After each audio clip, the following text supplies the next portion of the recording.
If you are an African, you really need to watch this. Africa is in trouble.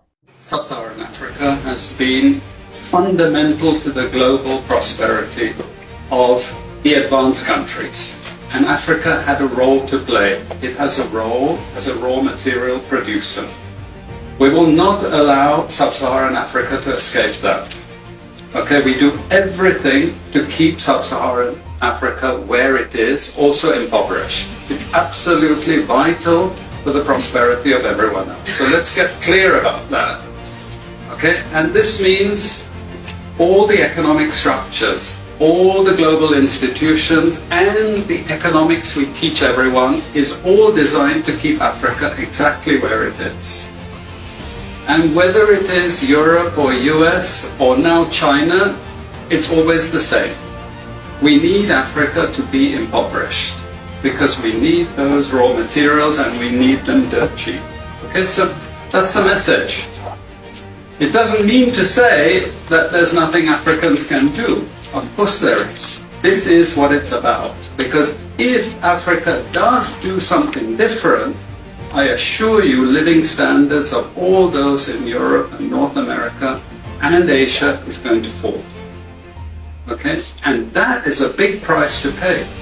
I assure you that the West is not going to allow that without a big fight.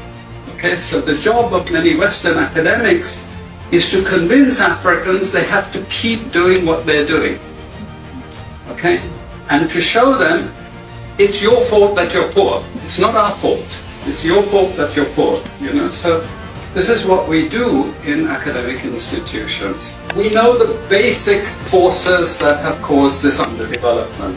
We know it's colonization. We cannot afford to allow Africa to industrialize and start producing manufactures.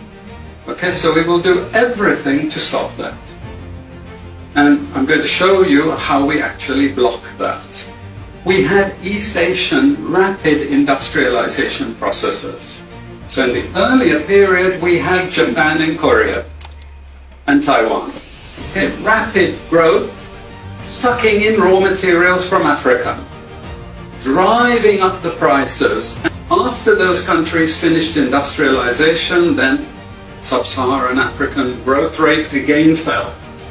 Sub-Saharan Africa is condemned to this role, just the supplier of raw materials, not a manufacturer. The currencies are collapsing of these countries, and many of them are Sub-Saharan African countries. After colonization ended, we needed new structures to keep these countries where they were. Okay? And the first of those is aid. Okay? We give them aid. Aid for what? Actually, we give them aid to keep repressive regimes in power. That's all.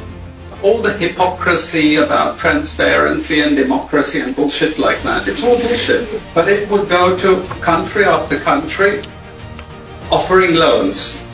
And if the president did not accept the loan, they were killed.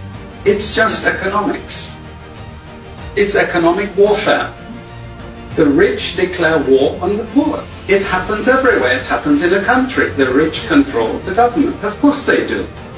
You really believe you have democracy? Come on. I mean, grow up. Who has all the subsidies and income support? US, Europe. The largest budgets in the world for supporting their farmers are Europe and US. You see, we're keeping them dependent. We're keeping them on a string.